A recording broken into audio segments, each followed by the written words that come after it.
Huyu anasema ni chakula gani ambacho unaweza ukatumia ili uweze kushika ujauzito kwa urahisi, au chakula gani ambacho kinaweza kukupa urahisi wa wewe mwanamke kuweza kushika ujauzito. Sasa hii ni comment ambayo nimepata kwa huyu mwanamke ambaye anapitia changamoto hizi, lakini pia ameuliza ili aweze kufahamu kwamba ni chakula gani ambacho anaweza akatumia na akapata ujauzito kwa urahisi.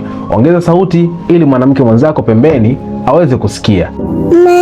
Chakula namba 1 ni mboga za majani. Hapa mfano labda spinach au broccoli au pia mchicha. Hizi ni kati ya mboga za majani ambazo zinaweza kukupa wewe uwezekano wa kupata urahisi wa kuweza kushika ujauzito mapema kabisa. Lakini chakula namba 2 ni matunda. Hapa sasa tunazungumzia kwenye parachichi, tikiti maji, chungwa, kwa sababu lina vitamin C ambayo itakusaidia wewe kuweza kushika ujauzito kwa uharaka. Lakini chungwa hili lina kirutubisho muhimu cha antioxidant ambacho kinaweza kukusaidia kuweza kushika ujauzito kwa urahisi pia, na ni muhimu sana wewe kuweza kuitumia. Lakini pia chakula kingine ni kutumia samaki. Hapa tunazungumzia kwamba samaki wa aina ya salmon au dagaa, sangara. Hawa ni samaki muhimu sana kuwatumia kama una uhitaji wa kuweza kushika ujauzito kwa haraka kabisa. Lakini chakula cha mwisho ni kutumia mayai. Mayai yana vitamins nzuri sana ambazo zitakusaidia kuweza kuboresha mfumo wako wa uzazi na hata pia kukufanya uweze kupata urahisi wa kuweza kushika ujauzito.